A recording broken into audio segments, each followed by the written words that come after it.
नमस्कार साथियों, स्वागत है आप सभी का स्टडी IQ पीसेस चैनल पर। मेरा नाम है अभिषेक और बिहार की खबर में हम कुछ और नई खबरों के साथ आपके सामने उपस्थित हैं। टाइटल आप देख सकते हैं, पहला टाइटल है बिहार का पहला वाइल्ड लाइफ इको पार्क।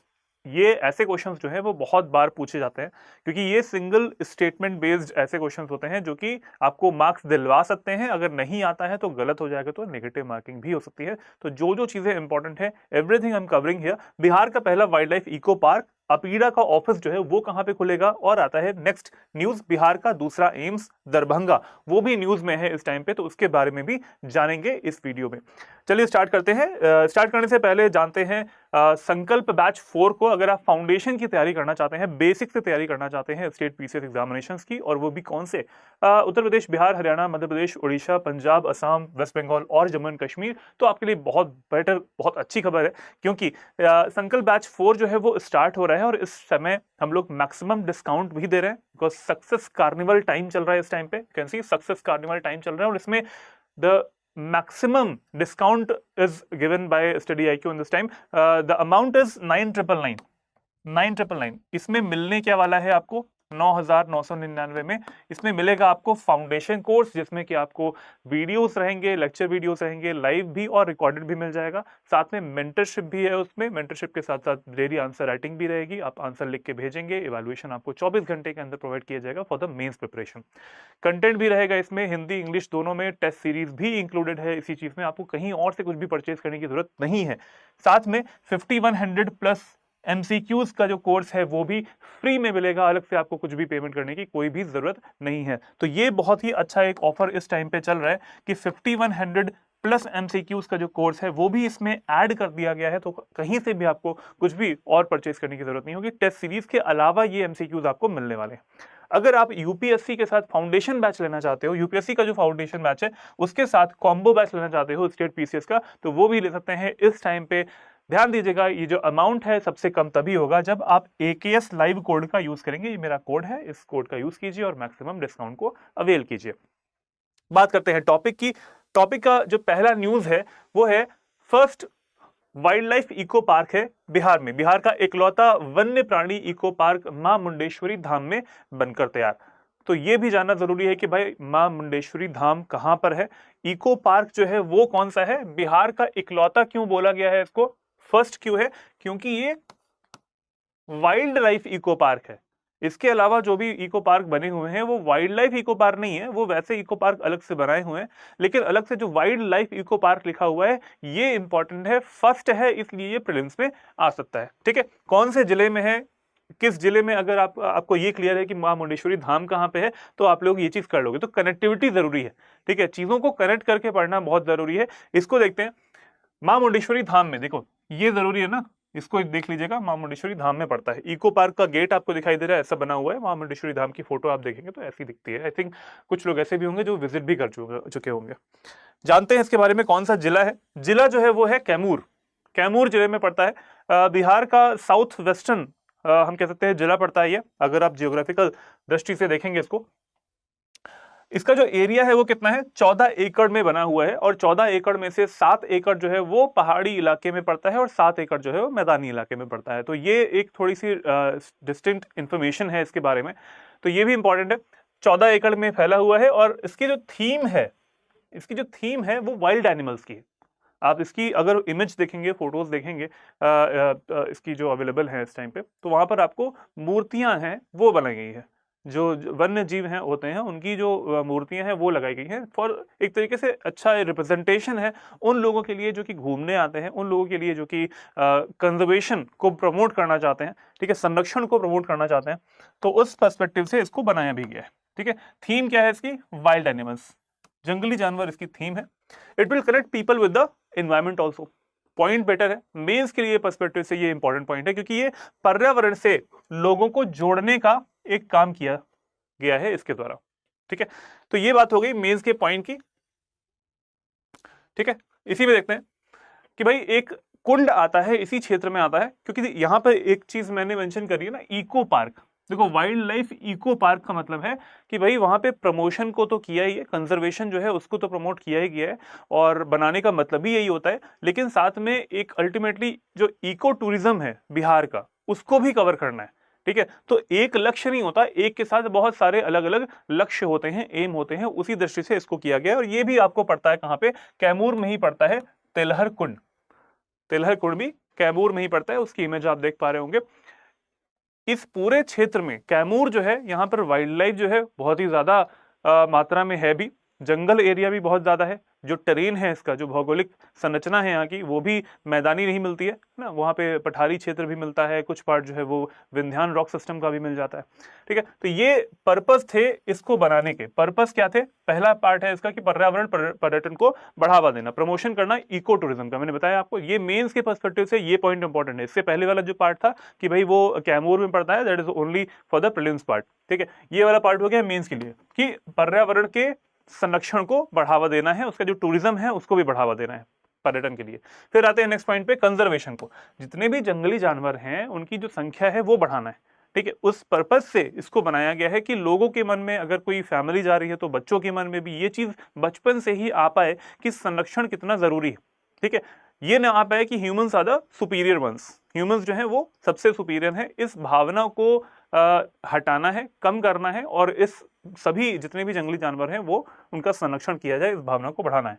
ठीक है, एजुकेट करना पीपल, लोगों को शिक्षित करना। ऐसा भी नहीं है कि भाई लोगों को ये दिखाना कि भाई ये एक स्पेसिफिक एरिया होता है जो कि जंगली जीवों के लिए होता है। ठीक है, एक प्रमोट करना, उनके मन में ये चीज फॉलो डालना, एक भावना को डालना कि भाई उनका कंजर्वेशन भी इंपॉर्टेंट है, और साथ में सस्टेनेबल डेवलपमेंट। अगर आप मेंस के पर्सपेक्टिव से पूछा जाए कि इन सब चीजों को करने का पर्पस क्या होता है, तो these are the major points you can write. ऐसे पॉइंट्स को आप लिख सकते हो और इससे आपका आंसर भी बेटर बन पाएगा। ठीक है, सतत विकास लक्ष्यों में हमें सिर्फ और सिर्फ अपने लिए ही फोकस नहीं करना है, एक सस्टेनेबल डेवलपमेंट करना है, तो सारी जो स्पीशीज हैं उनको भी साथ में लेके चलना है। वाइल्ड लाइफ को इस समय फोकस किया गया है इसमें, और ये जगह भी कौन सी है, कैमूर, जो कि इको टूरिज्म के लिए वैसे भी फेमस है, तेलहर कुंड जो है वो वैसे भी फेमस है। तो फिर ये चीज आपको क्लियर होनी चाहिए, उसी एरिया में पड़ता है। ठीक है, लगभग ये कुछ किलोमीटर्स की डिस्टेंस पे है, बट उसी एरिया में पड़ता है। इको टूरिज्म का बढ़ावा अगर दिया जाएगा तो वहां पर भी जा सकते हैं लोग, और यहाँ पर तो आते ही हैं तेलहर कुंड में। बात हो गई हमारी फर्स्ट न्यूज की, आते हैं सेकंड न्यूज पे।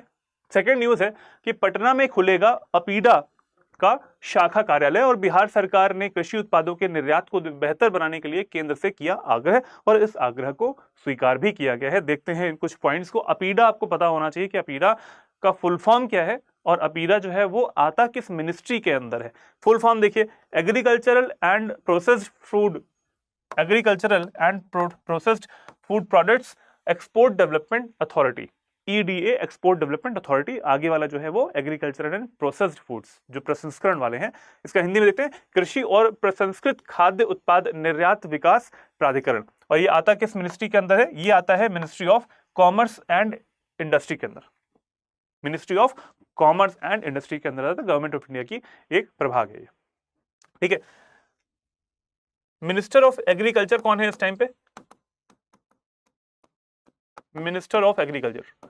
अगर हम ये पूछते हैं तो भाई यहां पर मैं बात कर रहा हूं यूनियन मिनिस्ट्री की, यूनियन मिनिस्ट्री की बात कर रहे हैं। और इस टाइम पे हमारे जो मिनिस्टर हैं वो है शिवराज सिंह चौहान जी।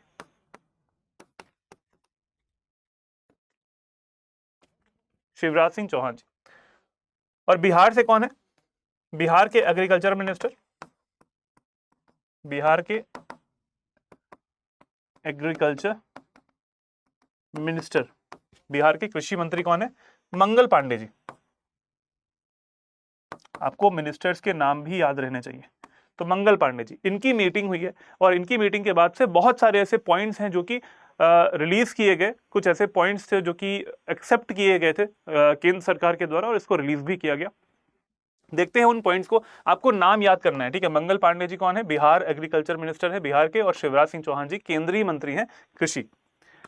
कुछ पॉइंट्स हैं वो देख लेते हैं। पहला पॉइंट कहता है कि भाई ₹45 करोड़ वर रिलीज्ड, 45 करोड़ रुपए जो है वो रिलीज किए गए थे। किसके लिए, जो राष्ट्रीय कृषि विकास योजना है, इसकी एक दूसरी किस्त गई है, और उसमें इतने पैसे जो है वो रिलीज किए गए। The 45 crore rupees were released for the second instalment for this financial year under the national agricultural development scheme. This is very important point. ठीक है, ये पॉइंट इंपॉर्टेंट है। हो सकता है कि ऐसे पॉइंट जो है वो एग्रीकल्चर से रिलेटेड है, इस वजह से अमाउंट पूछ लिया जाए। कभी कभी चीज़ों को कॉम्प्लेक्स करने के लिए अमाउंट ही पूछ लेते हैं कि भाई जो सेकंड इंस्टॉलमेंट थी इसके लिए नेशनल एग्रीकल्चरल डेवलपमेंट स्कीम के लिए उसमें कितना अमाउंट रिलीज किया गया, 45, 50, 55 या फिर 60, इस तरीके से क्वेश्चंस पूछे जाते हैं। 45 करोड़ जो है वो रिलीज किए गए थे वित्तीय वर्ष के लिए, दूसरी किस्त के लिए जारी किए गए। Next point is approval was given for the honey research and testing lab. ये प्रीलिम्स के लिए इंपॉर्टेंट है। Honey research and testing lab at national litchi centre, national litchi research centre in Muzaffarpur में जो नेशनल लीची रिसर्च सेंटर है वहां के लिए Honey research and testing lab जो है वहां पे बनाई जाएगी, उसकी स्वीकृति मिल चुकी है। ठीक है, उसकी स्वीकृति मिल चुकी है। ये एक पॉइंट है, बहुत इंपॉर्टेंट पॉइंट है प्रीलिम्स के लिए। ठीक है, सबको ये तो पता है कि लीची के लिए मुजफ्फरपुर वाला जो रिसर्च सेंटर है वो फिक्स है, लेकिन इसके अलावा अगर आता है आपका हनी रिसर्च के लिए तो वो भी वहां पे आप कर सकते हैं, उसके लिए भी अप्रूवल मिल चुका है। Approval was given to provide ₹10 crore for digital crop survey.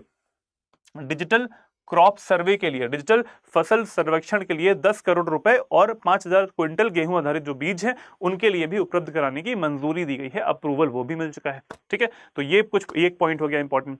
Instructions were given to promote the makhana export. अब क्योंकि अपीडा है, एक्सपोर्ट डेवलपमेंट अथॉरिटी है, इस वजह से, और आपको ये भी पता होना चाहिए कि मखाना के लिए सबसे ज्यादा जो उत्पादन होता है वो बिहार में ही होता है। ठीक है, बिहार सबसे नंबर 1 पे आता है मखाना, फॉक्सनट के लिए।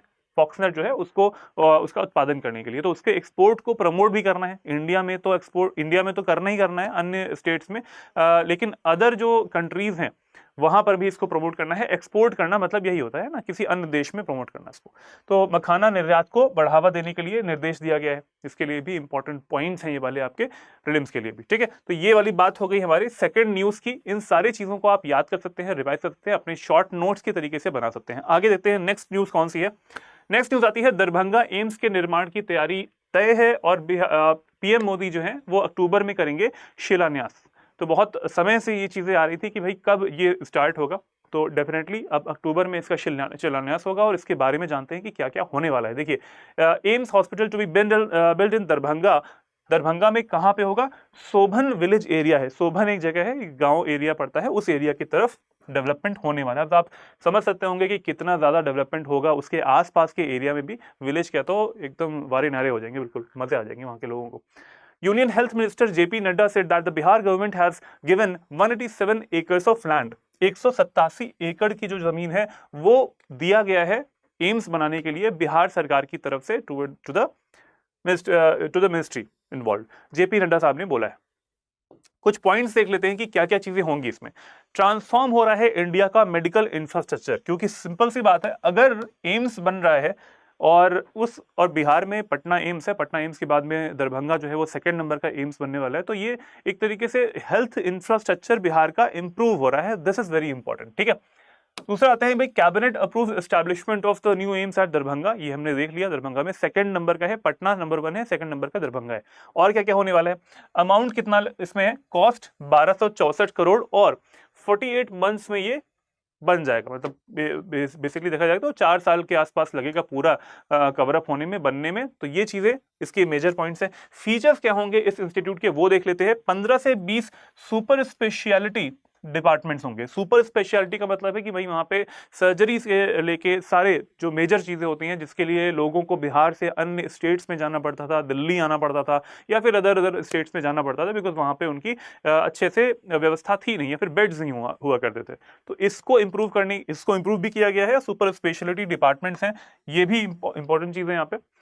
100 MBBS सीट्स रहेंगी इसमें, क्योंकि एम्स है, सीट्स रहेंगी। 60 BSc नर्सिंग की सीट्स रहेंगी। 750 बेड्स का हॉस्पिटल रहेगा और साथ में PG and super speciality course भी रहेंगे इसमें। ठीक है, जो डॉक्टर्स हैं वो PG भी कर पाएंगे, PG और स्पेशलिटी के कोर्स भी वहां से कर पाएंगे। साथ में 3000 पीपल वहां पर उनको एम्प्लॉयमेंट भी मिलेगा, क्योंकि एक अगर चीज स्टार्ट होती है, एक इंफ्रास्ट्रक्चर अगर बन रहा है तो उसके साथ साथ बहुत सारे वहां पे इंफ्रास्ट्रक्चर बन जाते हैं। जैसे कि बहुत सारी लैब्स खुल जाती हैं वहां पे, बहुत सारी ऐसी चीजें हैं जो कि जैसे मेडिकल स्टोर्स खुल जाते हैं, तो लोगों को एम्प्लॉयमेंट मिलता है। आसपास बिजनेसेस बहुत सारे लग जाते हैं। कहीं पर भी आप देखेंगे इंफ्रास्ट्रक्चर या फिर जो बुनियादी ढांचा होता है अगर वो बनता है तो आसपास बहुत सारे बिजनेस लगते हैं, वहां के लोगों को इनकम होती है, आय होती है और वहां का आर्थिक कह सकते हैं उद्धार होता है। ठीक है, तो ये बात होगी हमारी तीनों खबरों की। आई थिंक आप लोगों को ये चीज़ पसंद आई होगी। अगर पसंद आई हो तो कमेंट बॉक्स में अपने विचार भी लिख दिया कीजिए। बात करते हैं जल्दी से कि भाई अगर आपको मुझसे जुड़ना है तो आप मुझसे जुड़ सकते हैं। टेलीग्राम चैनल लिंक है मेरा, लर्न एंड ग्रो विद अभिषेक। आप इस क्यूआर कोड को स्कैन भी कर सकते हो। अगर नहीं मिलता है लिंक तो आप यहाँ पे मुझे मेल भी कर सकते हो, abhishek.singh@studyIQ.com पर मुझसे जुड़ सकते हो। ठीक है। इसके साथ ही बिहार के साथ ही जो कि मैपिंग की प्रैक्टिस करना चाहते हैं, ज्योग्राफी में वर्ल्ड मैपिंग और इंडियन मैपिंग की, तो वो इसके इस सीरीज को देख सकते हैं। ज्योग्राफी थ्रू मैप सीरीज है स्टडी IQ पीसेस चैनल पर ही, मेरे नाम से अभिषेक।